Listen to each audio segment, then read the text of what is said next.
Que le Seigneur soit loué, qu'il soit béni ce soir, qu'il soit glorifié. Alléluia. Merci Seigneur pour ta grâce. Amen. Nous prions pour cet échange, cette écoute de la parole, que le Seigneur nous conduise, qu'il nous fasse du bien dans le nom de Jésus, qu'il nous fasse du bien dans cette présence au nom de Jésus. Merci pour ta vie, merci pour ta parole qui nous fait du bien en ce soir et nous voulons te louer, le Dieu véritable et réel, au nom de Jésus. Alléluia. Merci Seigneur. Alléluia. Alléluia. Gloire à ton saint nom. Alléluia. Merci Seigneur. Amen. Aujourd'hui nous sommes au mercredi de victoire. Et c'est cette série, ce programme de mercredi qui est basé sur Romains 8, 37. Dans toutes ces choses, vous êtes plus que vainqueurs par celui qui vous a aimé. C'est un verset important pour nous qui nous dit que nous remportons la victoire par celui qui nous a aimés, qui est Jésus-Christ de Nazareth. Aujourd'hui, nous allons voir un message que le Seigneur m'a permis d'écrire aujourd'hui pour nous édifier. Un message qui va nous permettre de plus lui ressembler et d'être en phase avec ce qu'il attend de nous. Nous allons voir vaincre l'influence du siècle présent. C'est vrai que ce n'est pas, je vais le prendre en exhortation, mais c'est un message qui mérite d'être une série d'enseignements. Alléluia. Je pense que le Seigneur me permettra peut-être dans les jours à venir de l'aborder en série d'enseignements ou carrément même en séminaire. Parce que c'est tout un enseignement, mais je vais aborder de manière succincte la pensée de Dieu qui m'a révélé par rapport à ce passage-là. Vaincre l'influence du siècle présent. Évidemment, c'est basé sur notre passage de Romains 12 à partir du verset 1 qui dit « Je vous exhorte, frères, par les compassions de Dieu, à offrir votre corps comme des sacrifices vivants, saints, agréables à Dieu, ce qui sera de votre part un culte raisonnable. » Au verset 2, « Ne vous conformez pas au siècle présent, mais soyez transformés par le renouvellement de l'intelligence, afin que vous discerniez quelle est la volonté de Dieu, ce qui est bon, agréable et parfait. » C'est un verset pour ceux qui sont amoureux de Jésus, qui parle à nos cœurs, qui nous touche vraiment. C'est un passage de commandement de la part de Dieu qui nous avertit, qui nous oriente par rapport à ce que Dieu attend de nous. La parole de Dieu nous demande de ne pas nous conformer au siècle présent, c'est ce que la Bible nous dit. Notre titre de ce message, c'est « Vaincre l'influence du siècle présent ». Elle nous demande elle nous commande, je vous dirais, de ne pas nous laisser dominer par l'influence de ce siècle-ci, de ce siècle présent. Je crois que ce passage n'est pas une recommandation, parce qu'une recommandation, tu peux le faire, c'est comme un conseil. Mais ce passage est un commandement de la part de Dieu, une condition qui nous permettra de pouvoir faire sa volonté, bonne, agréable, parfaite. Et ceux qui aiment Dieu cherchent à lui plaire. Ceux qui aiment Dieu veulent faire sa volonté bonne et parfaite. Ceux qui aiment Dieu cherchent à toucher le cœur de Dieu, encore plus à manifester le cœur de Dieu. Alléluia.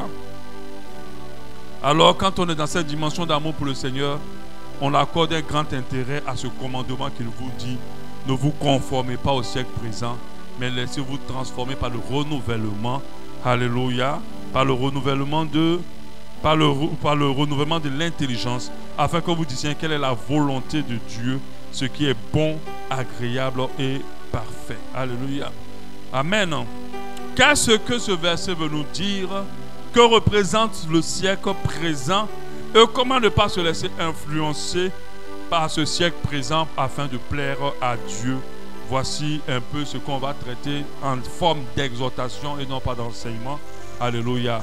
Le siècle présent, c'est le monde dans son état actuel, plongé dans le mal, où il règne plutôt les ténèbres et le péché. Il s'oppose au siècle à venir où la volonté de Dieu dominera elle seule. Dans le siècle présent règne le péché, règne la débauche, règne les ténèbres. Or, dans le siècle à venir règne que la volonté de Dieu. Le siècle à venir, c'est l'éternité auprès du Seigneur. Au ciel, nos volontés n'auront plus de pouvoir. Seule celle de Dieu va agir sur nos vies. Alléluia. Donc, comment vaincre l'influence de ce siècle présent qui représente le monde dans lequel nous sommes, le monde dans lequel Dieu nous a déposés? Nous sommes tous nés dans ce siècle présent. Nous y vivons. Nous sommes à l'intérieur. Et que quand nous nous convertissons, nous ne disparaissons pas de ce siècle présent. Nous restons dans ce siècle présent et nous vivons. Ce siècle présent est qualifié par le monde clairement. Alléluia. Amen. Et dans ce siècle-là, nous sommes et nous sommes actuellement. Galates 1 au verset 3 nous dit que la grâce et la paix vous soient données de la part de Dieu le Père et de notre Seigneur Jésus-Christ, qui s'est donné lui-même pour nos péchés, afin de nous arracher du présent siècle mauvais, selon la volonté de notre Père, notre Dieu, du présent siècle mauvais. Donc on sait que le siècle présent n'est pas quelque chose de bon pour nous les enfants de Dieu. On sait que le siècle présent n'a pas une bonne influence sur nous, parce que la Bible dit que du présent siècle mauvais. Donc ça veut dire que c'est un siècle mauvais pour ceux qui veulent être sauvés, pour ceux qui veulent s'attacher à Dieu, pour ceux qui veulent plaire à Dieu. Ce n'est pas un bon siècle. Comment ne pas laisser ce siècle nous influencer pendant que nous y vivons, pendant que nous sommes dedans, nous nous réveillons, nous dormons dans ce siècle, nous marchons, nous exerçons, nous travaillons, nous faisons des enfants, nous nous marions dans ce siècle présent. Comment arriver à ce que ce siècle-là ne nous influence pas, afin qu'on soit dans la volonté bonne, agréable et parfaite de Dieu. C'est 3 niveaux de volonté de la part du Seigneur qui est très important. 3 niveaux de volonté de la part du Seigneur qui est important. Ce qui va nous permettre la bonne, ça veut dire que c'est ce que Dieu veut. L'agréable, c'est lorsque nous cherchons à plaire à Dieu. Parfaite, c'est lorsque nous manifestons le cœur de Dieu. Alléluia. Et nous devons tous aspirer à la volonté parfaite. Le siècle présent, c'est le monde, c'est le système de pensée du monde, c'est le système de fonctionnement du monde, c'est le système de voir et de jauger les choses du monde. C'est le péché, c'est la chair, c'est la convoitise, c'est l'orgueil, l'envie, la cupidité, la débauche. C'est comment le monde fonctionne, comment le monde comprend les choses, comment le monde conçoit les choses, comment le monde voit les choses. C'est le siècle présent. Alléluia. Comment le monde juge les choses. Alléluia. C'est le siècle présent. Comment le monde vit dans ce monde. Comment les gens du monde vivent dans ce monde et selon les chairs, selon les convoitises et selon certains orgueils. La parole de Dieu nous dit en 1 Jean 2,15 n'aime point le monde ni les choses qui sont dans le monde. Si quelqu'un aime le monde, l'amour du Père n'est point en lui. Si quelqu'un aime le monde, l'amour du Père n'est point en lui.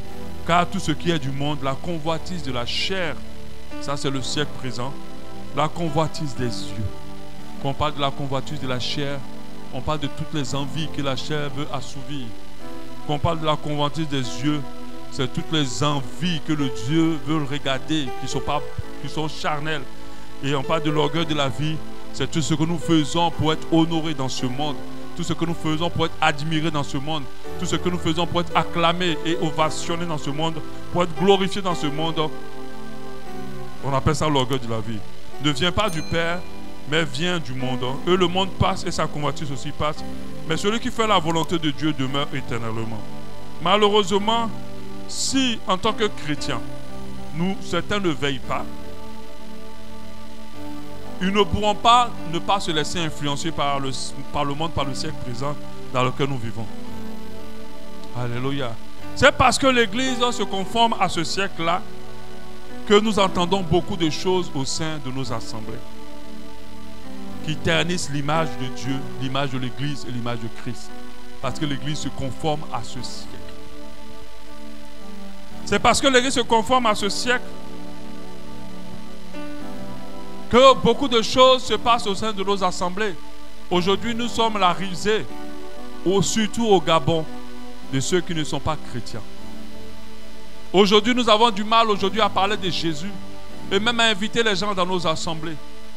Parce que beaucoup de ceux qui nous représentent se sont laissés influencer par le siècle présent. Et le monde a trouvé en eux ce qui était à lui. Le monde semble écraser l'Église. Le monde semble s'imposer à l'Église. Le monde semble être rentré au sein de l'Église. Et c'est ce que nous voyons. Alléluia. Parce que les chrétiens, les serviteurs de Dieu, les leaders chrétiens, ceux qui sont censés porter le flambeau du royaume, se sont laissés influencer par le siècle présent. C'est en cela que la parole de Dieu nous parle de l'impudicité. Il dit qu'il y a une impudicité au sein de l'Église qui ne se retrouve même pas auprès des païens. Qu'il y a une impudicité au sein des païens et des chrétiens qui n'est même pas comparable à ceux des païens. Qu'est-ce que nous attendons? Récemment, j'étais en train d'écouter sur TikTok quelques témoignages des victimes d'hommes de Dieu. J'ai dit, Seigneur, ta grâce. Seigneur, vraiment ta grâce.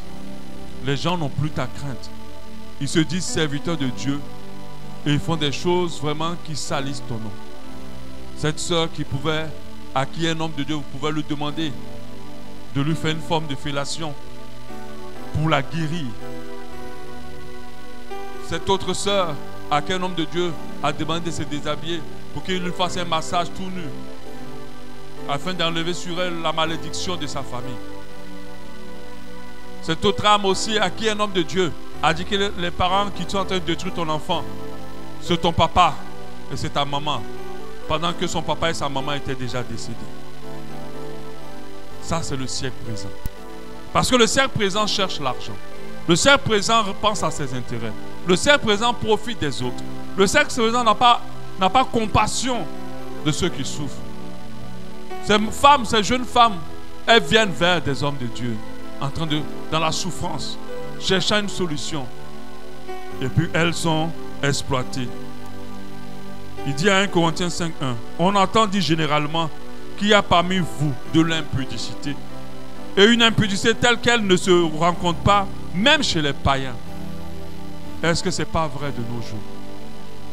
Parce que ce qui se passe dans nos assemblées aujourd'hui est choquant pour ceux même qui sont dans le monde. Même dans les gens au niveau des gens du monde, on ne retrouve pas cela. On ne retrouve pas cela. C'est au point que l'un de vous a la femme de son père. Comment ne pas se laisser influencer par le siècle présent? À quoi ressemble alors le chrétien qui se conforme au siècle présent, comme je l'ai dit? Ils ont des envies semblables aux envies des gens du siècle présent. Ils ont des soifs et des ambitions et des désirs semblables aux soifs et aux ambitions des gens du siècle présent. Ce qui est encore plus grave, c'est que leur comportement, leur réaction, leur attitude, leur manière d'être n'a rien de différent avec les gens du siècle présent. Asseyez-vous devant un clip chrétien, asseyez-vous devant un clip païen, et vous ne savez pas lequel. Si vous, comme un homme de Dieu disait, il dit, si tu coupes le son et que tu regardes les deux clips, tu auras du mal à savoir lequel est chrétien et lequel ne l'est pas. Tu sais seulement que l'autre est chrétien parce que tu attends de temps en temps Dieu, Jésus, Jéhovah, Shiloh, tu attends plusieurs choses. Mais sinon, quand tu coupes le son pour certains de ces clips, tu ne sauras pas lequel est chrétien. Mais pourquoi aujourd'hui nos chants font ce genre de clips? Parce qu'ils sont influencés par le siècle présent. Dans le siècle présent, il faut faire des clips marketing, des clips pour vendre. Mais nous, les enfants de Dieu, qui sont influencés par le siècle à venir, nous faisons de la musique et de la louange pour toucher les cœurs, amener les âmes à Christ. Voilà notre objectif. Nous ne voulons pas vendre nos CD. Nous ne voulons pas être populaires. Nous ne voulons pas être célèbres. Aujourd'hui, la majorité de nos chants sont devenus des influenceurs. La majorité de nos pasteurs sont devenus des influenceurs. Parce que tout ce qu'ils font n'est pas pour gagner des âmes, n'est pas pour préparer l'église au retour du Seigneur. C'est pour influencer et avoir une notoriété. Ça, c'est le siècle présent. Alléluia. Pourquoi nous évangélisons? Les gens vont prospérer dehors pour remplir leurs entreprises. Mais nous prospérons pour remplir le royaume de Dieu. Mais si nous partons évangéliser pour remplir nos églises, nous sommes en rien différents des personnes qui vont prospérer pour remplir leurs sectes, pour remplir leurs entreprises. Nous voulons remplir le ciel et non pas remplir nos églises. Alléluia. L'influence du siècle présent nous a amené dans tellement de stratégies qui ont tué l'esprit dans notre manière de fonctionner, qui ont tué l'essence même de l'existence ou du sacrifice à la croix. Et ça, c'est le siècle présent.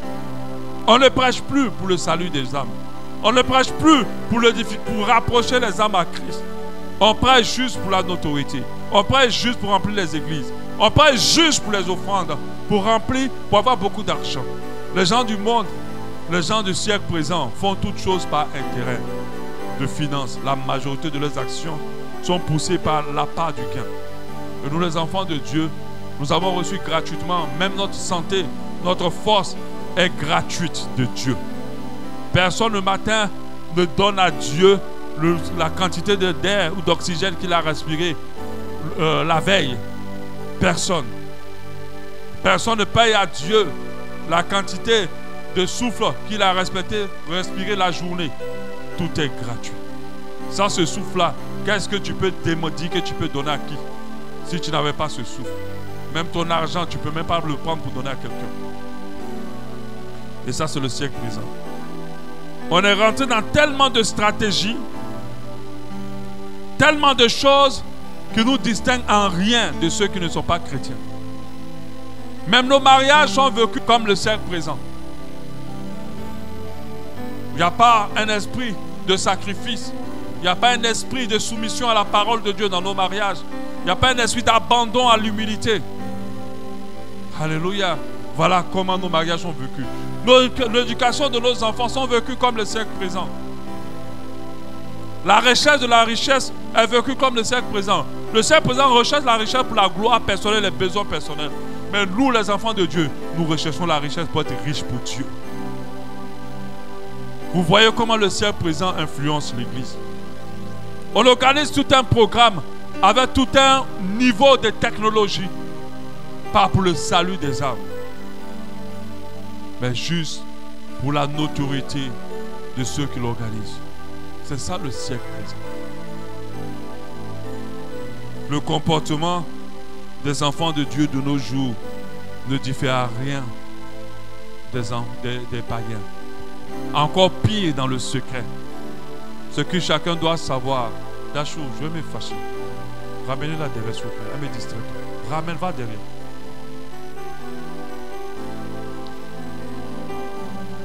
Ne diffère en rien des païens.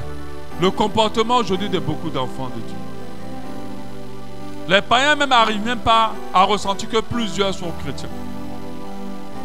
Qu'est-ce qu'on dit de toi dans ta famille? Comment on te perçoit dans ton travail? Comment on te perçoit dans ton entourage? Est-ce qu'on voit Christ dans ton comportement? Est-ce que tu es confondu au siècle présent? La Bible nous demande de ne pas nous confondre. La parole de Dieu nous dit: je vous exhorte donc, frères, par les compassions de Christ. C'est comme si Dieu dit: je t'en supplie. Je t'en supplie. Si tu aimes vraiment Jésus, si tu aimes vraiment Jésus de tout ton cœur, offre ton corps comme un sacrifice vivant, agréable, saint et agréable à Dieu. Ce que sera de ta part un culte raisonnable. Un bon culte. Ce n'est pas un culte avec les grands musiciens. Ce n'est pas un culte avec tout le matériel de régie de diffusion. Ce n'est pas un culte avec les photos de haute qualité. Ce n'est pas un culte avec les décibels filtrés. Ce n'est pas un culte avec une décoration époustouflante ou bien avec des LED extraordinaires. C'est un culte où chacun vient offrir son corps à Dieu. C'est un culte où chacun, quand il est venu, il est sacrifié en Jésus. Il est esclave de Jésus. Chacun vient, il ne se appartient plus. Il appartient à Jésus. C'est là qu'on dit on offre un culte qui soit agréable à Dieu. Nous sommes au point même que dans nos assemblées, l'adoration ou la louange ou les prières sont juste pour l'apparence et ne viennent pas profondément du cœur des gens. Beaucoup de choses que les gens font à l'église sont que apparence. Mais dehors, ils n'ont rien à voir avec l'expression de leur louange, de leur adoration. Et ça, c'est le siècle présent. Parce que le siècle présent est un siècle d'apparat, d'apparence. Le siècle à venir, il n'y a pas d'apparence. Ce que tu es, c'est ce que tu verras, qu'on verra. Et nous, les enfants de Dieu, nous devons nous concentrer sur ce que nous sommes. que ce que nous paraissons. Alléluia. Aux yeux des autres, ce n'est pas ce que nous paraissons qui est le plus important, c'est ce que nous sommes en réalité. Si les gens trouvent que tu n'es pas un bon chrétien et que tu sais que dans tes fonds, tu aimes le Seigneur de tout ton cœur et que tu lui as donné ta vie, alors concentre-toi là-dessus. Ne cherche pas à avoir une prière éloquente pour impressionner. Ne cherche pas à donner une louange puissante avec un parler en langue trafiquée pour montrer que tu as une dimension. Ne cherche pas à montrer aux gens que tu maîtrises la Bible par cœur. Un homme de Dieu disait, quand j'écoutais un enseignement hier, il a dit quelque chose de très choquant. Il dit, est-ce que vous savez que ce que Dieu veut, ce n'est pas de connaître la parole de Dieu, ce n'est pas de connaître la Bible. Il a dit, la Bible pour Dieu n'est pas importante. C'est la vie que vous menez qui importe pour lui. C'est comment vous êtes abandonné à Dieu. Comment la parole de Dieu prend vie en vous. C'est ce qui est plus important pour Dieu. Ce n'est pas le fait que tu maîtrises la Bible. Parce qu'il y a beaucoup qui connaissent la Bible par cœur. Le seul présent, c'est un sieur d'apparat. Ils connaissent la Bible par cœur. Mais on est étonné des fois de la vie qu'ils ont dans le secret. Alléluia. L'influence du siècle présent. Le bon culte, c'est de livrer son cœur agréable, saint et agréable à Dieu. La volonté de Dieu, c'est que le monde ne nous influence pas. Mais que le renouvellement de l'intelligence qui s'opère par la parole de Dieu et par la puissance du Saint-Esprit soit notre partage à tous. Quand vous avez une intelligence renouvelée, vous avez un filtre dans votre pensée contre toutes les choses qui veulent vous faire vous pousser, qui veulent vous pousser à être comme le siècle présent. Parfois vous dites non, ça c'est pas une réaction, une attitude d'une personne qui vit dans le siècle à venir. C'est plutôt une réaction, une attitude d'une personne influencée par le siècle présent. Alléluia. Amen. Ne vous conformez pas. Celui qui ne se soumet pas à la parole de Dieu ou au Saint-Esprit sera charnel et ressemblera aux gens de ce monde, bien qu'il puisse se revendiquer être chrétien. Si tu ne te soumets pas au Saint-Esprit, si tu ne te soumets pas à la parole de Dieu, tu vas ressembler aux hommes du monde, bien que tu te dises chrétien. Il faut que nous sortions de comportements, des attitudes, des réactions, des pensées du siècle présent. Ceux qui vivent dans le siècle à venir, qui sont influencés par le siècle à venir, ont un comportement différent, ont une attitude différente, ont des intérêts différents, ont des soifs différentes. Dieu ne te donnera pas ce dont tu n'as pas soif. Alléluia. Ont des soifs différentes. Et on le voit. Le siècle présent les voit comme de l'huile dans l'eau. Ils n'arrivent pas à se mélanger. Parce qu'ils sont différents dans tout leur comportement. Est-ce que ton entourage voit Christ en toi? Est-ce qu'on voit Christ manifesté dans ta vie et dans tout ce que tu es? Sinon, alors je t'informe sans prophétie que le siècle présent t'a déjà influencé. Si nous nous laissons transformer par le siècle à venir, nous allons manifester Christ, manifester les œuvres de l'esprit et non ceux de la chair. La parole de Dieu nous dit, marchez par l'esprit et vous n'accomplirez pas les désirs et les œuvres de la chair. Quand on est transformé par le siècle présent, on est orgueilleux, on est méchant, on est cupide, on est querelleur, on est menteur, on est voleur, rancunier, avide de richesse, avide d'honneur, avide de gloire, manipulateur. Mais quand c'est le contraire, alors nous débordons du fruit de l'esprit. Nous débordons du fruit de l'esprit et sommes soumis à la volonté de Dieu contenue dans sa parole et transmise par son esprit. Jésus dit en Jean 15, 18, si le monde vous hait, sachez qu'il m'a haï avant vous. Si vous étiez du monde, le monde aimera ce qui est à lui. Si vous étiez du monde, le monde aimera ce qui est à lui. C'est parce que vous n'êtes pas du monde et que je vous ai choisi du milieu du monde. À cause de cela, le monde vous hait. Le monde ne t'aimera pas. On va choisir des gens pour les placer. Mais toi, on ne te prendra jamais. Parce que tu portes quelque chose en toi qu'ils ne comprennent pas, qui n'est pas en phase avec eux. Mais la grâce de Dieu les confrontera. On fera beaucoup de choses, on ne t'associera pas. Parce que toi, tu es influencé par le siècle à venir. Le siècle présent en nous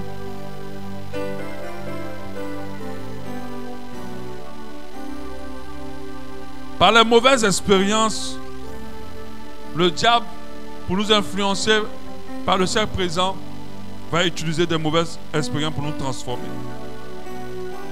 Va nous attirer avec les belles choses de la terre. Pour nous faire croire que le royaume des cieux n'est pas aussi brillant qu'ici. Pendant qu'il n'y a rien de plus glorieux que le ciel. Ce que nous avons ici, même les prémices du ciel, ne peuvent même pas se comparer à ça. Tellement le ciel est glorieux. Le ciel présent nous offrant des plaisirs éphémères veut nous convaincre que notre véritable bonheur est dans ce ciel. Ce qui est archi faux. Alléluia. Comment ne pas se laisser influencer par le ciel présent? L'un des moyens les plus efficaces, c'est d'avoir une vie soumise à la parole de Dieu et à la puissance du Saint-Esprit. Dans tout ce que tu veux faire, qu'est-ce que la Bible te dit? Qu'est-ce que l'Esprit de Dieu te souffle? Dans tout ce que tu penses faire, qu'est-ce que la Bible te dit? Qu'est-ce que l'Esprit de Dieu te souffle? Il est important pour nous d'avoir en toutes choses des fondements de la parole de Dieu. Ne réagissons pas selon nos logiques. Ne réagissons pas selon nos compréhensions. Selon nous réagissons comme le ciel présent. Réagissons selon la parole de Dieu. Même si ce n'est pas logique pour nous. Même si ce n'est pas compréhensible pour nous.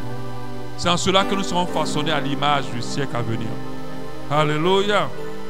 C'est de chercher la volonté de Dieu. C'est à penser dans tout ce que nous disons, dans tout ce que nous faisons, dans tout ce que nous entreprenons. C'est que nous devenions comme ce que Dieu veut.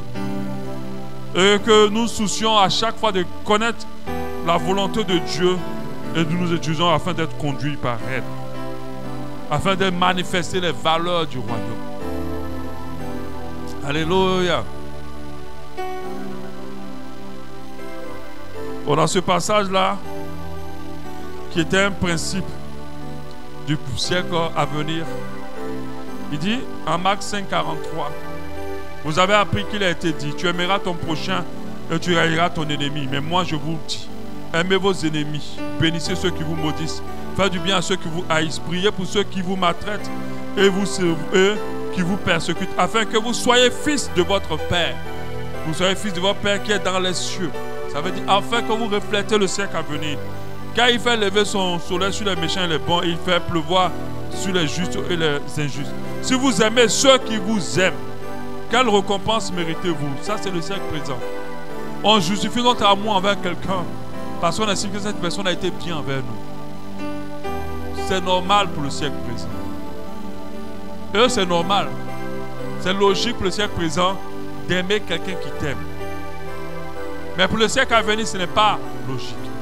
Pour le siècle à venir, en plus d'aimer celui qui t'aime, nous devons aimer ceux qui ne nous aiment pas. Amen. Les publicains aussi agissent pas de même manière. Les publicains aussi agissent comme ça. C'est-à-dire qu'il y a des logiques qui sont logiques pour les gens du monde. Et que nous ne devons pas nous fier à ces logiques. Nous devons aller beaucoup plus en haut. Et si vous saluez seulement vos frères, que faites-vous d'extraordinaire? Les païens aussi n'agissent pas de même. C'est cette partie-là qui m'intéressait. Pour dire qu'il y a des choses que nous faisons qui nous différencient en rien de ceux qui ne sont pas chrétiens. Dans nos comportements, dans nos attitudes, rassurons-nous que les actes que nous posons sont des actes qui viennent du siècle à venir. Pas du siècle présent. Il faut que notre intelligence soit complètement renouvelée.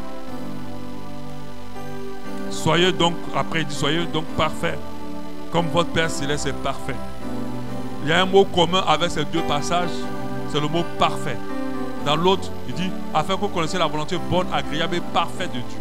Ici, il dit, soyez donc parfaits, comme votre Père Céleste est parfait. Si tu laisses transformer par l'intelligence de l'esprit, par l'intelligence de l'esprit, par l'intelligence, par le, comment on l'appelle? J'ai oublié encore la partie. Par le renouvellement de l'intelligence plutôt, c'est ça. Merci. Alors, tu vas manifester Christ. Tu vas agir d'une manière qui n'est pas en phase avec le siècle présent. Et tu vas te parfaire au fur et à mesure. Est-ce que tu ressembles à Christ? C'est la question que nous nous posons. Est-ce que tu es influencé par le royaume de Dieu? Alléluia. Parce que le royaume de Dieu doit être ta priorité. Notre intelligence est renouvelée par la parole de Dieu et par le Saint-Esprit. Notre manière d'être doit être différente de ceux qui ne connaissent pas Dieu. Alléluia. N'agissons pas sur la logique humaine, agissons sur la logique divine. Elle est folle pour les humains.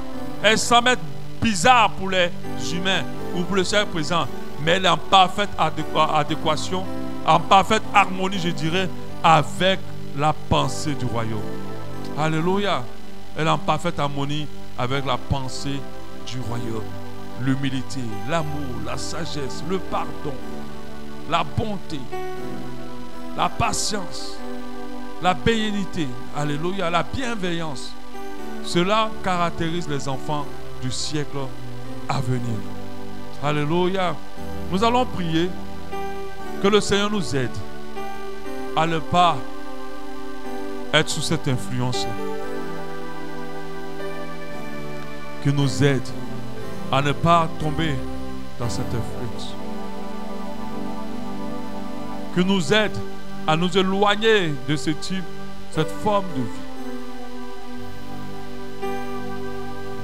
Descends, Saint-Esprit vient, oh descends, le Saint-Esprit descends, oh, le Saint-Esprit du Seigneur Dieu.